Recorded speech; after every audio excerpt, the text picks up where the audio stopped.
Nuestro siguiente ponente nos indica que el enfoque de formación con base, en base a proyectos ha ido tomando fuerza en la última década. En su conferencia abordará lo que él considera que deberían ser los elementos centrales de este enfoque, sus implicaciones con relación a los diseños curriculares vigentes y los formatos pedagógicos predominantes, las prácticas de evaluación y nuestra concepción sobre los fines de la educación y las trayectorias educativas. Él es profesor de filosofía y magíster en ciencias sociales y educación, especialista en evaluación educativa y autor de muchos libros como lo son Cómo mejorar la evaluación en el aula, Transformando las prácticas de evaluación a través del trabajo colaborativo y Construir un vitral. El acompañamiento pedagógico como herramienta de transformación en 2023. Desde Uruguay, en este escenario nos acompaña el doctor Pedro Ravela. Recibámoslos con un fuerte aplauso. Adelante, doctor.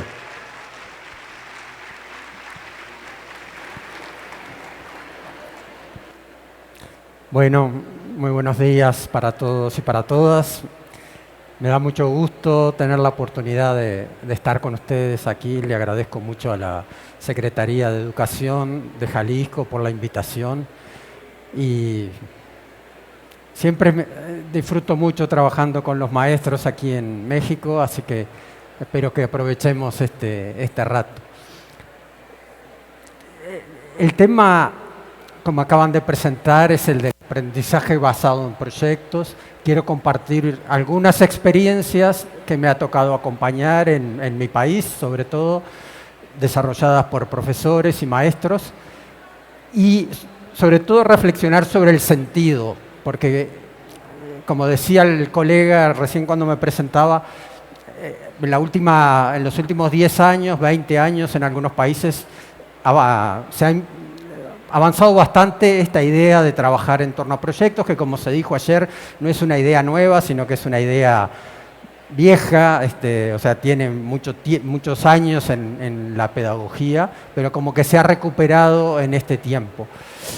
Pero como suele ocurrir con las cosas que de algún modo vuelven a ponerse de moda, a veces bajo el mismo nombre colocamos una cantidad de cosas diferentes. Entonces lo que quiero hoy es aportar mi perspectiva de qué es lo central en el trabajo en proyectos y por qué es importante. Voy a empezar con una pequeña anécdota para dar pie a la conferencia. Una organización humanitaria que estaba trabajando en África, acompañando comunidades, muy preocupada por las cuestiones vinculadas a la higiene y a la salud.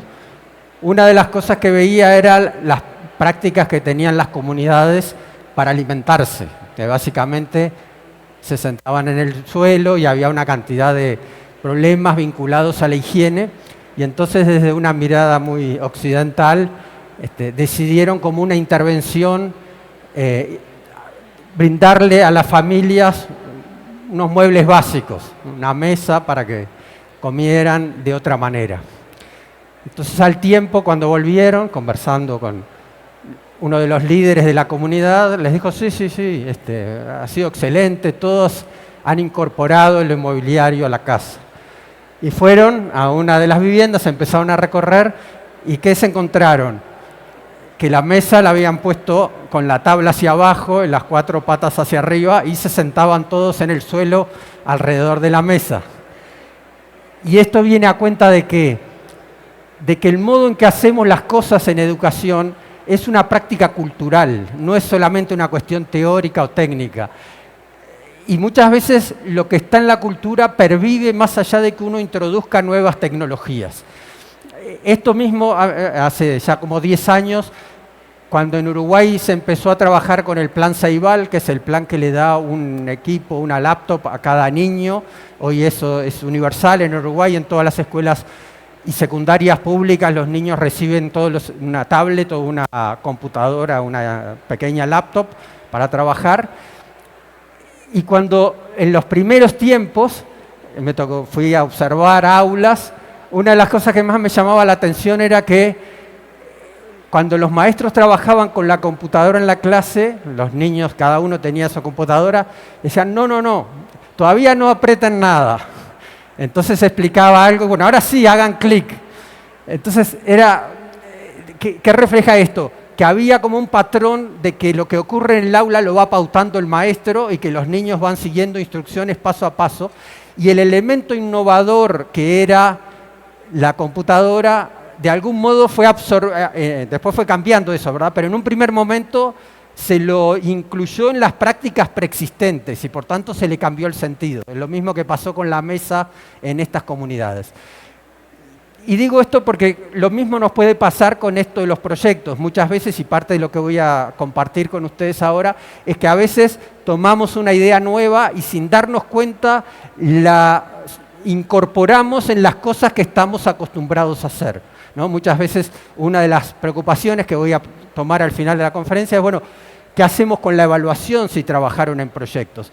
Pero muchas veces esa pregunta está pensada desde las prácticas de evaluación tradicionales. Bueno, ahora tengo que ponerle una calificación a cada uno, pero trabajaron en equipo y no sé cuánto aportó cada uno, entonces no sé cómo calificarlo. Pero en el fondo son preguntas que tienen que ver con que hay ciertos patrones para hacer las cosas que perduran y que de algún modo tergiversan lo nuevo que queremos hacer. Entonces, este es un poco el motivo de la conversación de hoy y mi idea es, por un lado, compartir con ustedes algunas experiencias de trabajo en proyectos y lo que me parece valioso a partir de eso una reflexión sobre el sentido de los proyectos. Voy a hacer una mención a cómo aparece el enfoque de proyectos en la nueva propuesta educativa que ustedes tienen en la nueva escuela mexicana. No me detengo a vincularlo al enfoque de Recrea, porque eso ustedes ya lo conocen mejor que yo y sé que muchos están trabajando en esta línea en todo el estado, así que no me voy a detener allí. Y voy a compartir un par de reflexiones sobre un enfoque de un colega uruguayo que le llama educación proyectiva, que tiene que ver con esto, pero va un poco más allá y voy a compartir algunas reflexiones. Y por último, sobre el final voy a tomar el tema de cómo incorporar la evaluación cuando uno trabaja en este enfoque. En los documentos distintos que hay, esto que está aquí en pantalla está tomado de las últimas publicaciones, un libro sin recetas.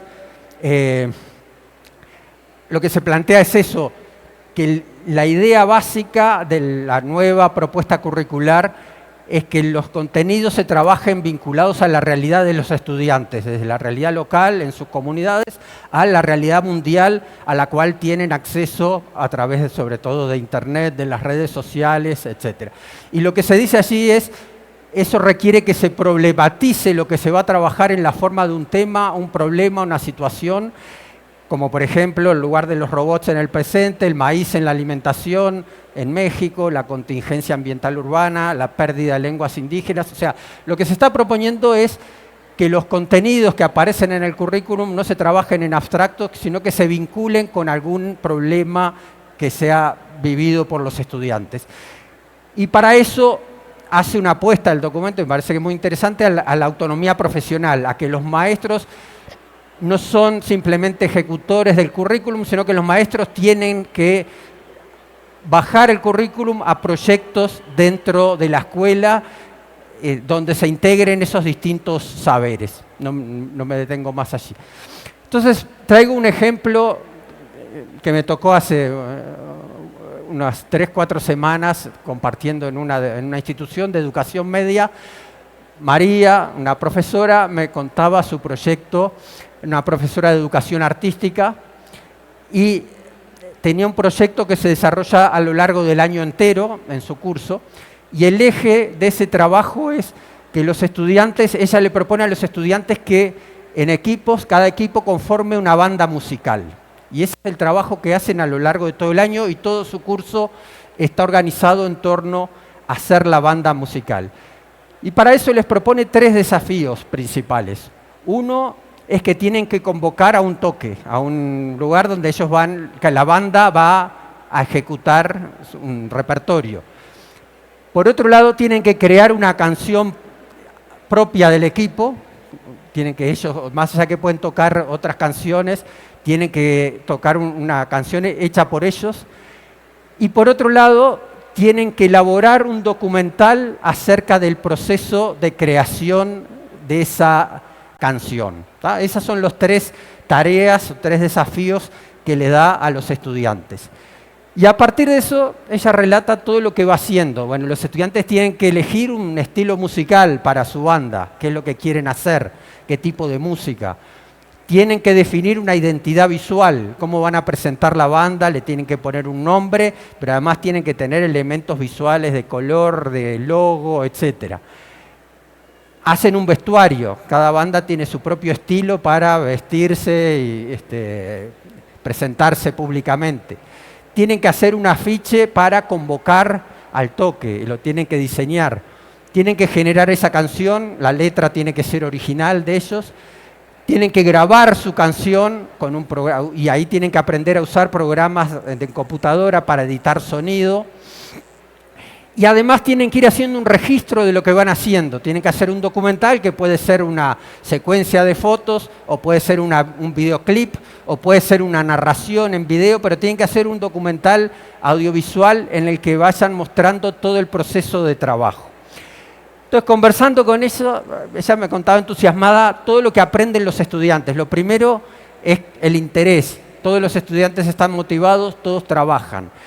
Y después me empieza a contar cómo trabaja las distintas habilidades de las distintas disciplinas. Dice, cuando revisamos las letras de las canciones, trabajamos todo lo que son los contenidos gramaticales y el conocimiento que tiene que ver con el lenguaje bien escrito. Trabajamos cuestiones de geometría y de matemática para diseñar el afiche, y algunos incluso hacen presupuesto de lo que les saldría alquilar un local para hacer la banda, hacer la convocatoria, etc. Después ella trabaja, ella es profesora de música y de canto, trabaja todo lo que es coral y todo lo que tiene que ver con las cuerdas vocales y el conocimiento de cómo funcionan y cómo usarlas, etc. Y entonces, una de las cosas que siempre pregunto cuando tengo este tipo de conversaciones es qué pasa con los alumnos. Porque siempre en una clase, cuando uno mira una clase típica, siempre uno lo que ve es el maestro interactuando con algunos alumnos, que son los que responden, están interesados, siguen la conversación, y otros que se conectan de a ratos y después se distraen, y otros que están en otra cosa. Y siempre uno tiene alumnos que no se involucran, ¿verdad? Que son los alumnos que después muchas veces terminan reprobando, que no tienen buenas calificaciones. Ella lo que me contaba es, bueno, en realidad todos se involucran. Y yo trabajo especialmente, me decía, para que cada alumno encuentre algo para hacer en ese proyecto. Dice, por ejemplo, aunque sea hacer percusión como parte de la participación en el desempeño musical, o, por ejemplo, generar un Instagram, una página de Instagram para la banda. O sea, cada uno siempre encuentra algo en lo cual se puede desempeñar, algo que le interesa, algo que le gusta hacer, y lo hace. Entonces todos aprenden algo. Entonces yo la sensación con la que me quedo es, de la experiencia, es todos los alumnos trabajan, todos aprenden, no necesariamente siguiendo el orden del currículum. O sea, el problema que hay aquí, ¿cuál es? Que todos están aprendiendo, pero que si yo, al cabo del proyecto, que es la pregunta que muchas veces los docentes nos hacemos, bueno, pero todos aprendieron todo, ¿y cómo evalúo esto ahora? ¿Y cómo hago para saber si todos lograron lo que el currículum dice? Y en el fondo, yo creo que no, eso es imposible, ¿sí? Lo que ocurre en este proceso nunca se va a compasar con lo que el programa establece como igual y común para todos. Es muy difícil hacer eso. En el fondo, mi impresión es que uno no puede medir lo que están aprendiendo los estudiantes. Es como el evento este que tenemos, en el que estamos hoy. Yo no tengo dudas de que ustedes al cabo de estos 2 días van a aprender una cantidad de cosas y se van a ir con ideas, las van a llevar a la práctica, algunas, otras las escuchan, les interesan, pero en realidad después se las van a olvidar, pero cada uno se va a quedar con algo. Seguramente muchos de ustedes se van a ir con referencias a lecturas o a materiales o a publicaciones que les va a interesar ir a buscar. Muchos de ustedes se van a poner en contacto con otros colegas que presentaron experiencias en sus escuelas o se van a llevar ideas que vieron que otros están haciendo y que les sirven. Ahora, si alguien viniera y dijese, bueno, pero yo quiero tener una evaluación, una medida de qué es lo que aprendieron los que vinieron a la Recrea este año, y quiero tener datos, es imposible, salvo que uno tuviera un dispositivo muy loco, pero que cada uno se va a llevar cosas distintas. Y con los proyectos pasa lo mismo. Es muy difícil lograr decir que todos los estudiantes aprendieron todas las cosas. Lo importante es, desde mi punto de vista, lo primero es que los alumnos estén involucrados, estén motivados, estén todos trabajando, interesados, y que cada uno se lleva algo de aprendizaje. O sea, creo que desde mi punto de vista eso es mucho más importante que el hecho de que todos me escuchen a mí explicando un tema y después yo evalúe y califique a cada uno según cuánto entendió de lo que yo expliqué. Porque lo que siempre ocurre es que hay unos poquitos que me entendieron y me siguieron, otros poquitos que entendieron algo y otros que no entendieron nada. Y desde mi punto de vista es mucho más valioso lograr que haya involucramiento, que haya motivación interna y que todos se lleven algo como aprendizaje. Vuelvo enseguida para atrás. Como esto, dos ejemplos más, dos experiencias más que las planteo cortas por el tema de tiempo. En Uruguay hay todo un trabajo a partir de este plan Ceibal de talleres de robótica en que los estudiantes se juntan para trabajar alumnos de distintas edades, de distintos cursos. Es una propuesta de trabajo que rompe la estructura de grados. Los alumnos no trabajan dentro de su aula, sino que se reúnen para trabajar fuera del horario regular alumnos de distintas edades en torno a un proyecto de robótica. En este caso, lo que comparto muy rápidamente es un grupo que se propuso combatir la leptospirosis en su comunidad, en una población rural pequeña de unos 1000 habitantes. Y lo que querían era hacer un robot que ayudara a combatir esa enfermedad. Entonces eso implicó que para eso primero tuvieron que aprender sobre la enfermedad. Las primeras cosas que aprendieron, bueno, es una enfermedad que transmiten las ratas. El razonamiento que hicieron en términos de resolver el problema es una forma de combatirla, es tratar de erradicar las ratas. La humanidad no ha podido hacer eso desde hace siglos, las ratas están con nosotros y van a seguir estando. Y entonces, lo segundo que hicieron, bueno, esto es una bacteria que se transmite a través de las ratas. Lo que vamos a hacer es combatirlas con cloro, y lo que hicieron fue diseñar un robot que lo que hacía era recorrer las cunetas de la localidad e iba liberando cloro. Entonces, eres un proyecto, tenían un problema que querían resolver, lo trabajaron juntos, tuvieron un componente específico vinculado al proyecto que era la programación del robot y la robótica, pero además tuvieron que aprender una cantidad de cosas de biología, de química, de física para llevar adelante el proyecto, ¿no? Yo tuve una conversación, especialmente recuerdo un profesor de química que me decía: nunca tengo alumnos tan entusiasmados con esto, y no eran alumnos de su curso, porque eran alumnos de distintos grados, pero dice, me vienen a buscar y nos reuníamos y teníamos clases fuera del aula y estaban ávidos de aprender. Entonces, esta también es parte de esa idea de lo que es un proyecto. Y otra experiencia que quiero traer es un grupo de profesoras de matemáticas de una prepa, de lo que en Uruguay llamamos bachillerato, que lo que hicieron fue proponerle a los alumnos un concurso, un trabajo donde en cada grupo los equipos tenían que diseñar un logo que identificase a la generación, y se iba a hacer un concurso para elegir el logo. Y el logo lo tenían que hacer utilizando inecuaciones para dibujar en el plano cartesiano ese logo, lo tenían que expresar mediante inecuaciones, que era lo que estaban trabajando ellas en su curso de matemáticas, ¿verdad? Entonces tenían que hacer primero el diseño en una hoja cuadriculada del logo y después construir el sistema de inecuaciones que representase ese diseño, ¿tá? Y tenían, por otro lado, que entregar los cálculos y los planteos matemáticos en un documento, además de entregar el logo.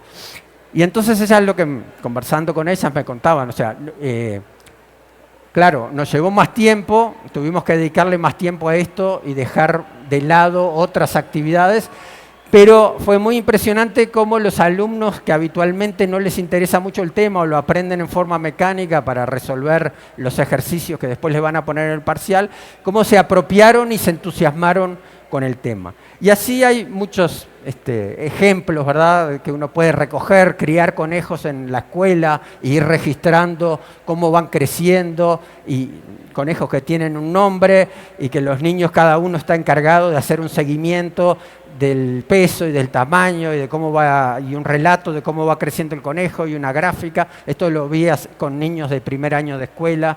O otra experiencia muy interesante es una institución que hizo un trabajo que le llamó presupuesto participativo, donde la institución tenía un recurso en dinero para invertir en la escuela, y lo que hicieron fue un concurso de propuestas, de que los propios estudiantes en equipos hicieron propuestas de qué hacer con ese dinero, en qué invertirlo. Entonces cada equipo tenía que elaborar una propuesta, ponerla por escrito, hacer una campaña de difusión hacia los otros estudiantes de manera gráfica en la institución, y al final se votaba cuál de las propuestas era la que interesaba, y la escuela invertía ese dinero en lo que los alumnos habían decidido. Entonces, detrás de todo esto,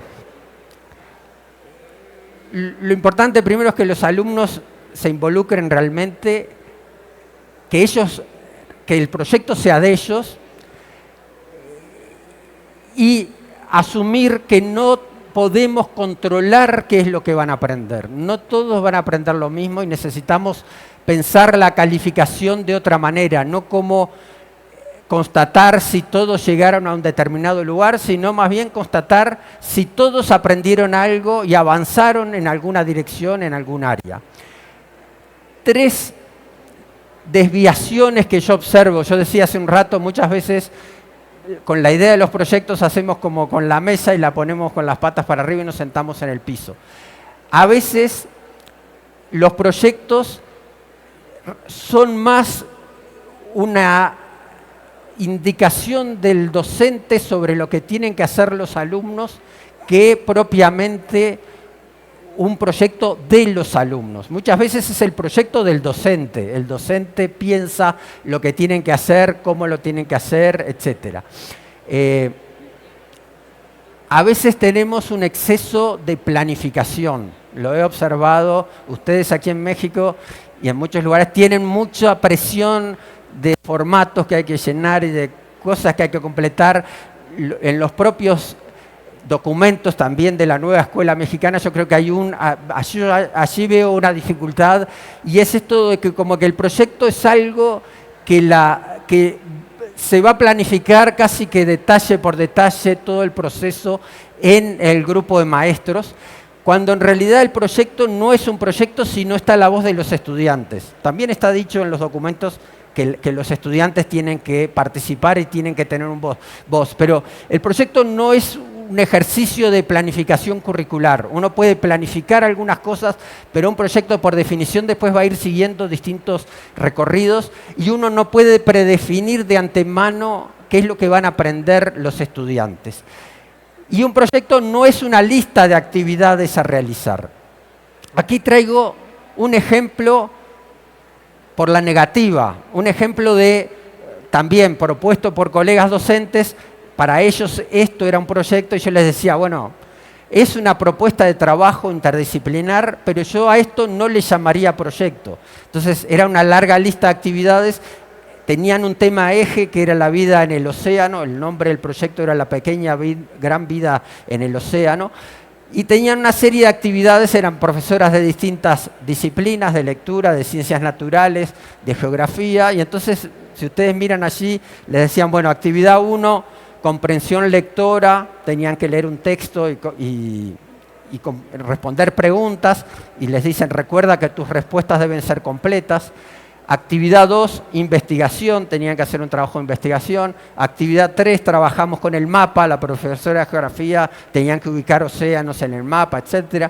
Actividad 5, no las pongo todas, localizar las placas tectónicas en un mapa del mundo. Por otro lado, transformar unidades de conversión de unidades de medida en matemáticas, etc. O sea, había una serie de actividades de distintas disciplinas y al final les decían a los estudiantes, como trabajo final, para realizar esta parte de la carpeta, los estudiantes iban haciendo como una carpeta con todas las actividades, deben leer la situación problema, conversar, compartir y reflexionar sobre lo aprendido en el proyecto. Entonces, esto es una actividad interdisciplinaria en la que participan varios profesores, es una propuesta de trabajo distinta de la habitual en que uno se sienta a explicar y los estudiantes a tomar nota, pero desde mi punto de vista yo a esto no le llamaría estrictamente proyecto, porque aquí en realidad no hay un protagonismo, no hay un proyecto en el sentido de que el estudiante se propone lograr algo. Más bien el estudiante aquí lo que está haciendo es cumplir con tareas que le propone el docente. Y que son tareas estas que implican hacer un proceso de trabajo en las distintas materias, que tienen un tema vertebrador, que es este del océano, que tienen al final una instancia de reflexión, pero desde mi perspectiva no llega a ser un proyecto. Y para eso les decía hoy, hay un colega uruguayo, maestro, se llama Leonardo Ferrer, vivió aquí en México muchos años, cuando en Uruguay tuvimos dictadura militar, él estuvo exiliado, y desarrolló una propuesta de trabajo y la llevó adelante en algunas escuelas que le puso por nombre Educación Proyectiva. Y él lo que dice, que me parece muy interesante, es educación proyectiva no es simplemente una metodología didáctica en el sentido de proponerle proyectos a los estudiantes, sino que el eje de la propuesta es que una de las tareas principales de la educación es formar seres humanos con capacidad de tener proyecto, de proyectarse. Por eso la idea de educación proyectiva. Él lo que dice es, y voy a leer la cita que está allí, el hombre se distingue de las distintas especies de los animales por su capacidad de realizar proyectos, de imaginar realidades y construirlas. ¿Sí? Los animales tienen una serie de instintos que les permiten hacer ciertas cosas, construir un nido, etcétera, pero en realidad no es un proyecto, no tienen capacidad de imaginar una realidad distinta y construirla. Dice, esta capacidad de los seres humanos no se reproduce automáticamente como la capacidad de cazar de los gatos o de construir nidos de los pájaros. Se realiza mediante la educación. O sea, la educación es lo que nos permite formar personas con capacidad de proyectos. Pero dice, el nudo de uno de los grandes dramas humanos y de la acción educativa en particular radica en que la capacidad de proyectar incluye la de hacer de otros hombres instrumento de un proyecto. Es decir, esto explica la existencia de dos educaciones que han coexistido a lo largo de gran parte de la historia de la humanidad. Una educación para la realización del ser proyectivo y una para el condicionamiento de la persona como ser proyectado. O sea, lo que me parece que es interesante de la reflexión que él hace, es una reflexión honda en términos sociales y filosóficos. Él dice, los seres humanos a veces tenemos la capacidad de proyectar y de proyectar nuestra vida y nuestra sociedad, y a veces somos proyectados por otros, somos objeto de los proyectos de otros. Y él dice, una de las claves de la educación es si estamos formando personas para que tengan capacidad de proyecto o para que sean objeto de los proyectos de los demás.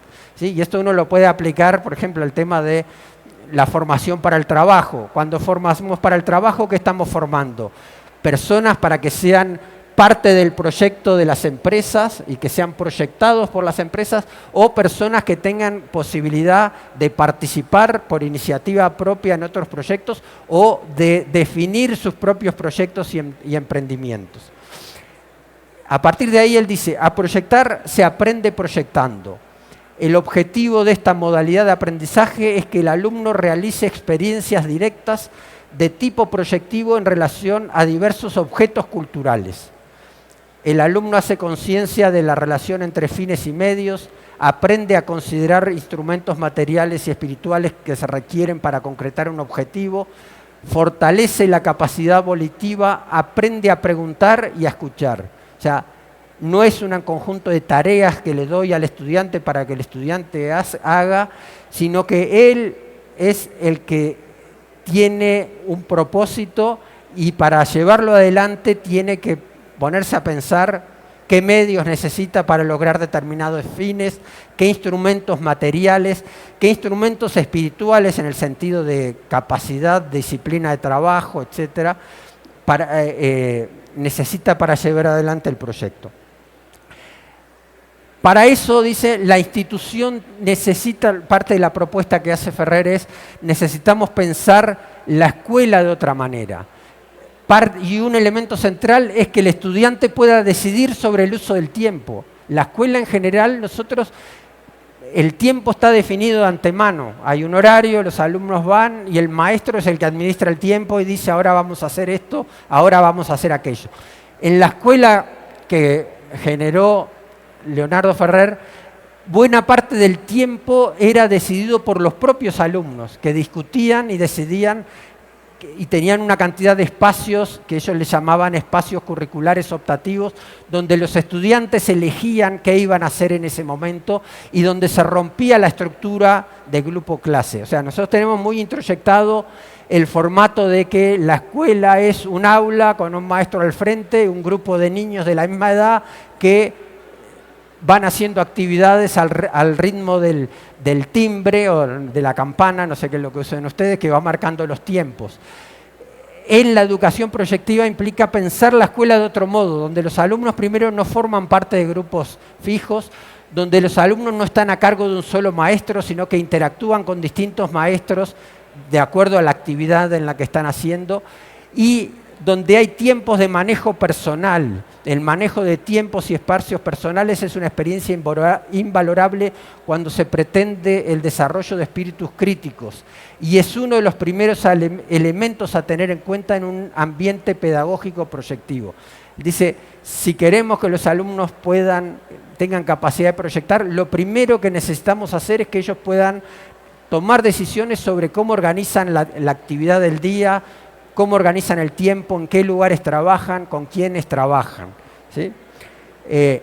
Y por otro lado, él dice, necesitamos pensar también en términos de una emocionalidad proyectiva.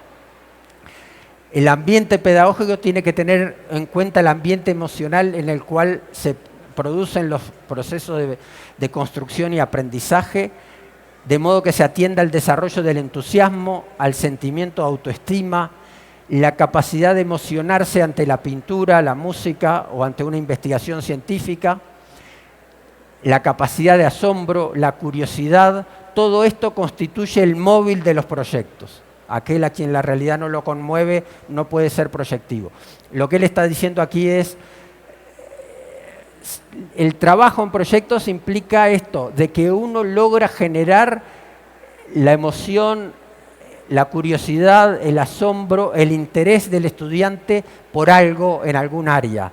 No es una actividad que el estudiante hace para el docente y para demostrarle al docente que aprendió y para ser evaluado, sino que es una actividad que el estudiante hace porque la quiere hacer, ¿sí? Y a partir de eso, él tiene un aporte muy interesante, él le llama la estructura de la función proyectiva, y él allí lo que aporta son como los elementos clave, que desde mi punto de vista esos elementos son los que deberíamos tener en cuenta para analizar si una propuesta es o no un proyecto. cuándo una actividad realmente es un proyecto y desarrolla la capacidad proyectiva del estudiante. Y entonces él dice, lo primero dice, todo proyecto empieza por un deseo. O sea, deseo no en el sentido hedonista de tengo ganas de hacer esto, sino deseo en el sentido más hondo de algo que quiero, de algo que necesito, de algo que estoy buscando. Entonces, todo proyecto empieza por un deseo, por lo que acabo de poner recién, ¿verdad? De la emocionalidad proyectiva, por la curiosidad, por el asombro, por el interés en conocer algo. Ese deseo se concreta en un propósito, o sea, me propongo hacer algo. Por ejemplo, esto, me propongo hacer una banda musical y hacer un toque y generar una canción. Ese propósito, dice, se coteja con el contexto en el que estoy y él dice con el contexto objetivo y subjetivo, es decir, con las necesidades, lo que llevar adelante ese proyecto requiere en términos de recursos materiales, actividades, etcétera, objetivas, pero también con el contexto subjetivo, con lo que yo soy, con lo que sé hacer, con lo que soy capaz. O sea, tengo que analizar la situación tanto en términos del contexto material y social como del contexto subjetivo, personal. ¿Por qué quiero hacer esto? ¿Qué estoy dispuesto a invertir? ¿Qué tiempo me va a llevar? ¿Qué necesito aprender? ¿Qué capacidades no tengo y las necesito? Por eso él habla de conocer la estructura de la realidad y ahí es donde entra todo lo que queramos trabajar, tanto en términos de contenidos de conocimiento como de habilidades personales y de capacidad emocional y afectiva. Luego dice, para que haya un proyecto tiene que haber un proceso de construcción virtual de a dónde quiero llegar. Es decir, necesito imaginarme cuál es ese producto al que quiero llegar, cuál es esa banda, qué espero de la banda, qué espero de la canción. Necesito imaginarme el logo y que quiero llegar a generar ese logo, etc. Y entonces él dice, para eso es necesario capacidad imaginativa, necesito imaginar ese futuro que quiero construir. Y la capacidad imaginativa es uno de los elementos centrales en esa capacidad proyectiva. A partir de que tengo una imagen de lo que quiero construir, así es, y de que hice un análisis de lo que se necesita para eso, es que planifico. Él dice, la planificación es la construcción virtual desarrollada en el tiempo. O sea, es la imagen, el cómo imagino el proceso que voy a hacer para, desde la situación en la que estoy, llegar a construir esa imagen objetivo que me hice de a dónde quiero llegar. Pero es muy importante esto, ¿verdad? La planificación no es solo una tarea administrativa y la planificación no es simplemente una secuencia de tareas que voy a hacer, sino más bien es esto, la imaginación que hago de cómo va a ser el camino que voy a recorrer para llegar a ese objetivo, a ese propósito, a ese producto al que me propuse llegar. Por otro lado, dice, la realización es pues eso, es la puesta en práctica y él habla de productos objetivos parciales, o sea, para llegar al producto final tengo una serie de pasos intermedios o de producciones a las que tengo que llegar en el camino. Y dice, la evaluación en el proyecto es la comparación, el eje de la evaluación es comparar la imagen que me hice, la imagen virtual de a dónde quería llegar con lo que realmente logré construir. ¿Sí?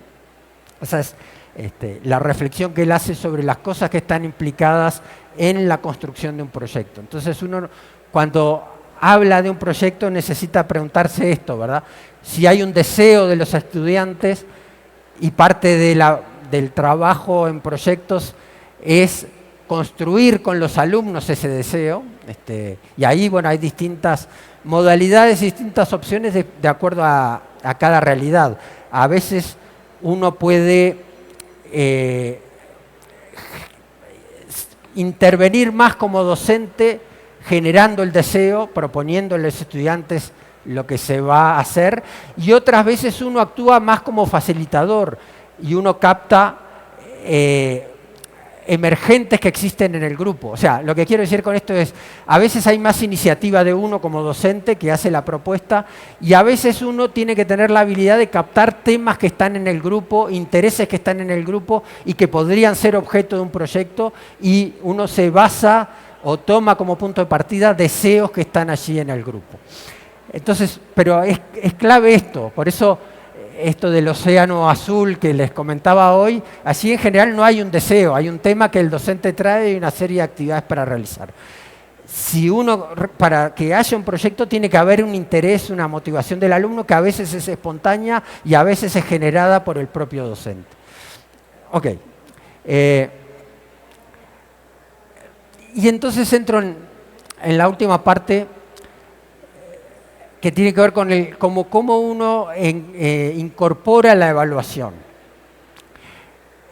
Y como decía hoy, a veces las preguntas que nos hacemos, las preguntas que muchas veces me plantean los colegas con respecto a la evaluación en los proyectos, son preguntas que vienen de la cultura que tenemos, ¿sí? Y que nos las hacemos porque estamos habituados a un determinado modo de hacer las cosas.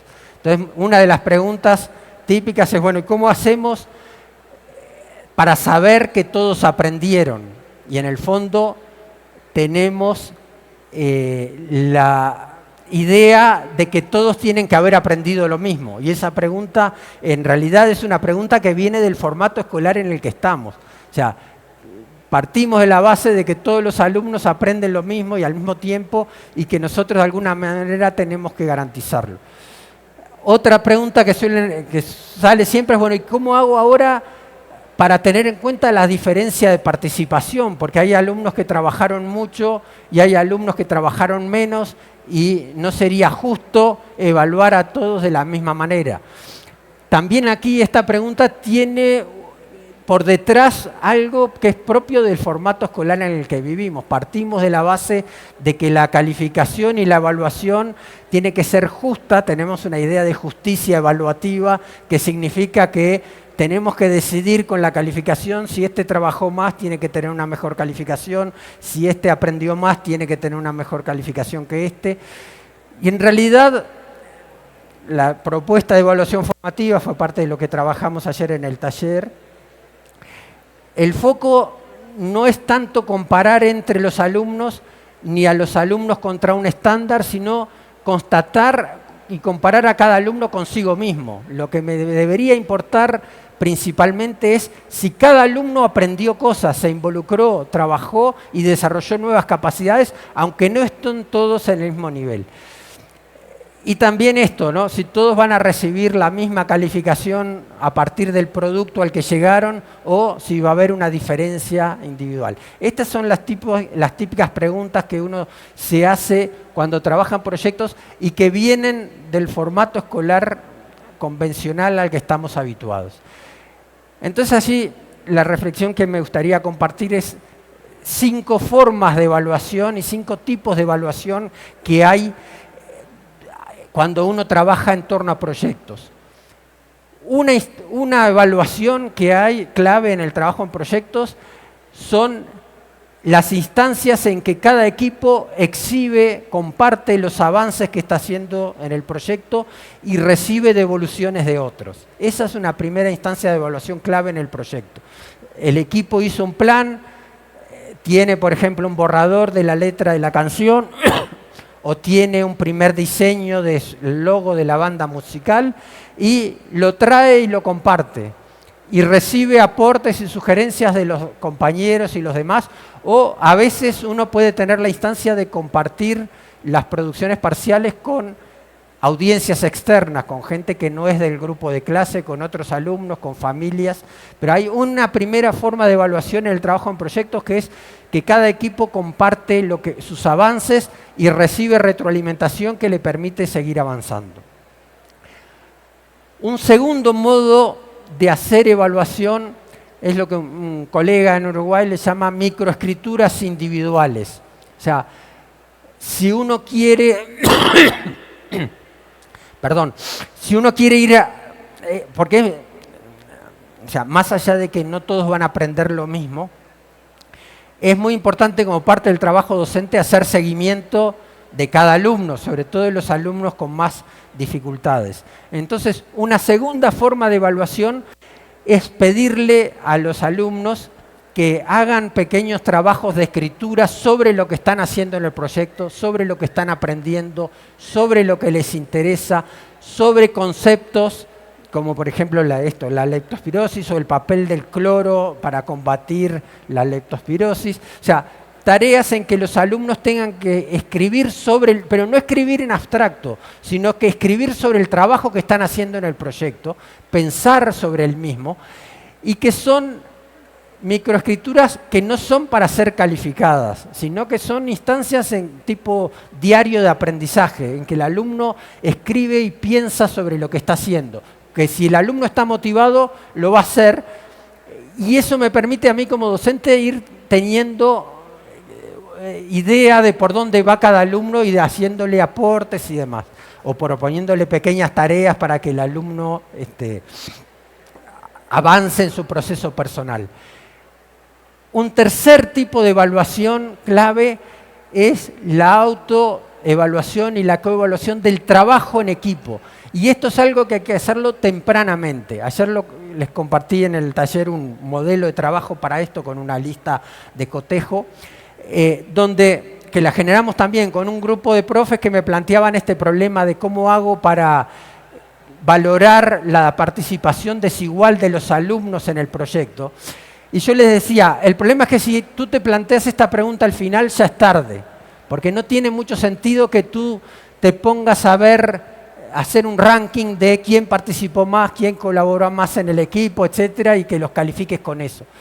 Entonces lo que hicimos fue desarrollar una herramienta que es una lista de cotejo de aspectos clave de la participación en un equipo, que se le da a los equipos al cabo del primer tiempo de trabajo para que se autoevalúen. Entonces cada alumno tiene que mirar esa lista de cotejo, esa rúbrica, y autoevaluarse y decir yo creo que en esto soy muy bueno, aceptable o insuficiente, y así con todas, y decir por qué se considera de esa manera. Y entonces es un ejercicio en que cada alumno se autoevalúa a sí mismo y luego en el equipo tiene que decir cómo se evaluó y los demás dicen cómo lo ven. Entonces, una herramienta muy simple de este tipo, aplicada tempranamente, genera mucho aprendizaje sobre qué es el trabajo en equipo, cómo mejorar el trabajo en equipo, y los propios alumnos se regulan entre ellos. No es necesario que uno entre como docente a decirles tú tienes que participar más. Ellos mismos se evalúan mejor de lo que uno podría hacer como docente. Entonces, un tercer tipo de evaluación clave en el trabajo en proyectos es instancias de auto y de coevaluación del involucramiento y la participación en el equipo, que hay que ir haciéndola a lo largo del proceso y que la hacen los alumnos, no la hace uno como docente. Un cuarto tipo de evaluación en el trabajo en proyectos es hacer una evaluación de la producción final, comparar lo que logramos con lo que queríamos.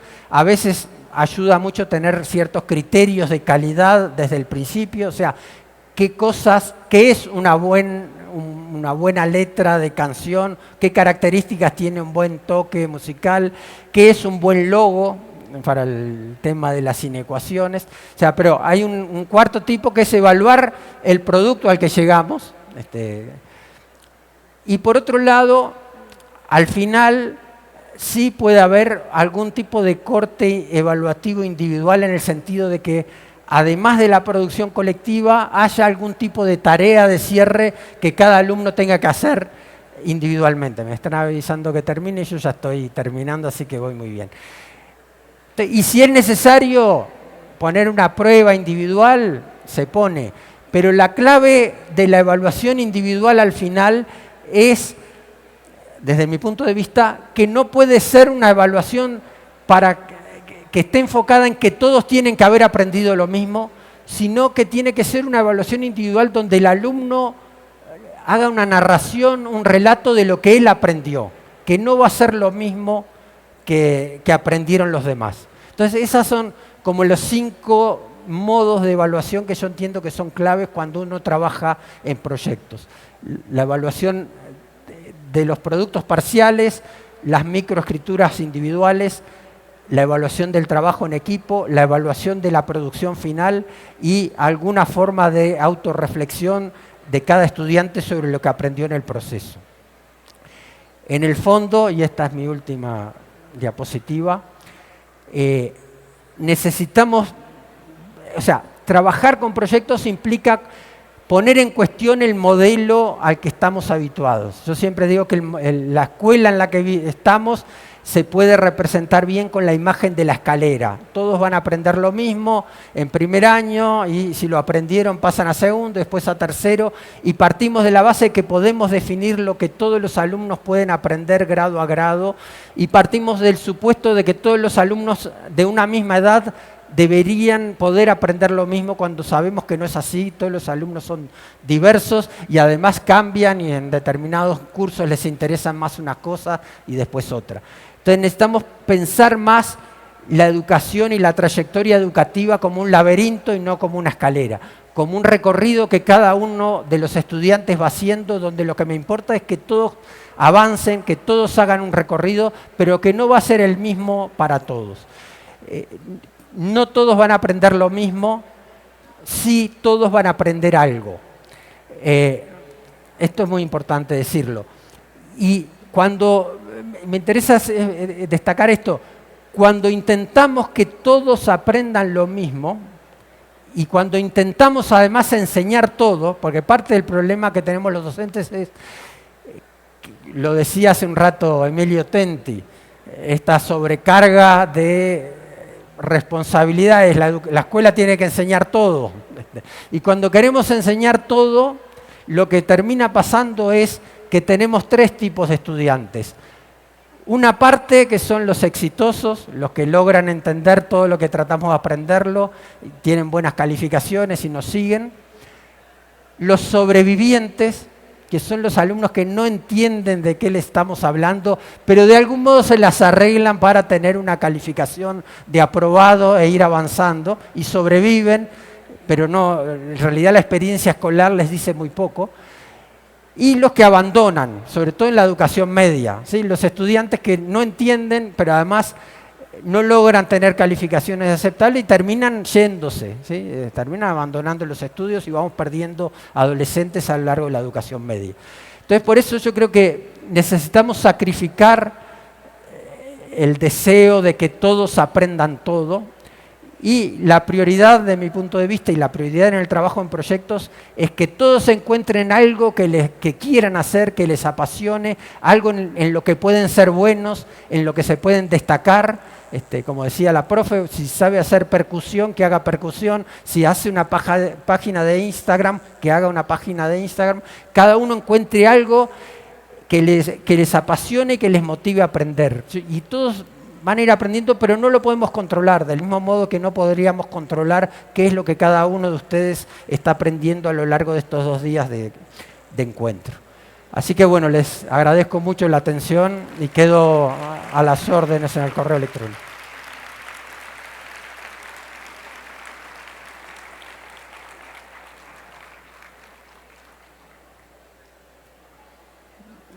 ¿Se quieren? Sí, por mi parte no hay problema, yo por el tiempo, aunque empecé un poco más tarde. Dale. Sí.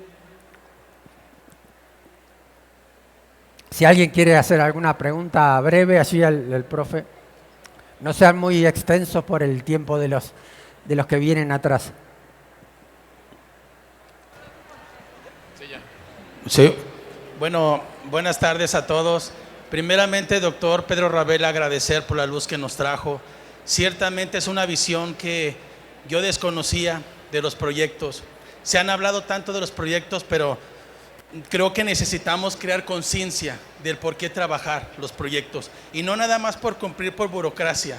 Esta manera de concebir los proyectos que fue a través de la educación proyectiva nos deja ver claro la importancia de trabajar en los proyectos dentro de nuestras aulas para que los niños agarren sentido a la educación y poder mejorar esta sociedad que tanta falta le hace. Una de mis preguntas que me he hecho ahora que estamos trabajando por proyectos es, dentro del proyecto, ¿en qué parte podemos acomodar a aquellos alumnos que no alcanzan la madurez cognitiva para concluir con el proyecto? No sé si pudiera... Sí, primero, bueno, agradecerte. Aclarar que en realidad soy profesor, no soy doctor. Aquí en México me ponen ese título honorífico, pero en realidad no soy doctor. De acuerdo con lo que comparte el colega, a veces esto de los proyectos, como ocurre con otras cosas, se vuelve como una imposición que hay que hacer, pero parte de lo que intenté hacer hoy es pensar sobre el sentido, sobre qué es lo que hay detrás de trabajar con proyectos. Y sobre esto último, yo lo que creo, primero, que todos los alumnos siempre algo pueden hacer. No hay nadie que no pueda hacer nada en un proyecto. Aunque el niño no pueda, imaginemos que tiene dificultades serias para leer y escribir, seguro que ese niño va a poder hacer cuestiones manuales muy bien, u otro tipo de cosas. Pero yo creo que siempre, en todo proyecto, siempre se encuentra algo para que cada alumno pueda hacer algo. Eso no quiere decir que uno se conforme con eso, ¿sí? O sea, que le diga al niño, bueno, tú sos bueno en manualidades, haz esto manual y sigue sin saber leer o escribir. O sea, con esos niños que tú dices que tienen dificultades muy importantes, uno necesita, por eso es lo que decía de las microescrituras individuales y demás, uno necesita como docente hacer un acompañamiento probablemente por fuera del proyecto, a veces pidiéndole a un compañero que lo ayude, porque a veces uno no puede hacer todo y yo creo que como docentes a veces no nos damos cuenta del potencial educativo que tienen los propios niños y a veces uno le puede poner el rol de tutor o de acompañante a un niño de los que les va mejor y que acompaña a un niño que tiene más dificultades. O sea, lo que quiero decir con esto es, la idea del proyecto no es que cada uno haga lo que le sale bien y punto, y no aprenda las otras cosas, sino que en el caso de alumnos con dificultades uno tiene que pensar una estrategia de acompañamiento, de ayudarlo a desarrollar capacidades, por ejemplo, de lectura y de escritura, y para eso tiene que colocar andamiaje, que pueden ser otros niños, otros compañeros, uno mismo como docente. Lo que yo creo que aporta el proyecto es la motivación. O sea, la clave es que cuando el alumno encuentra algo que puede hacer y en lo que contribuye al equipo, ahí uno tiene el punto de partida para trabajar las otras cosas. O sea, la clave de los proyectos es que todos encuentren algo que les interese, que los motive, y eso va a allanar el camino para que uno vaya trabajando otras habilidades con los alumnos que tienen más dificultades. Esa es mi reflexión. Bueno, les agradezco mucho de vuelta y no tomo más tiempo porque vienen los colegas. Me quedo por aquí afuera. Muchas gracias. Agradecemos al doctor Pedro Ravella por su conferencia y su participación en Recrea Academy 2023. Y a nombre de la Secretaría de Educación le entregamos su reconocimiento. Muchas gracias. Un fuerte aplauso, por favor, para Pedro. Muchas gracias.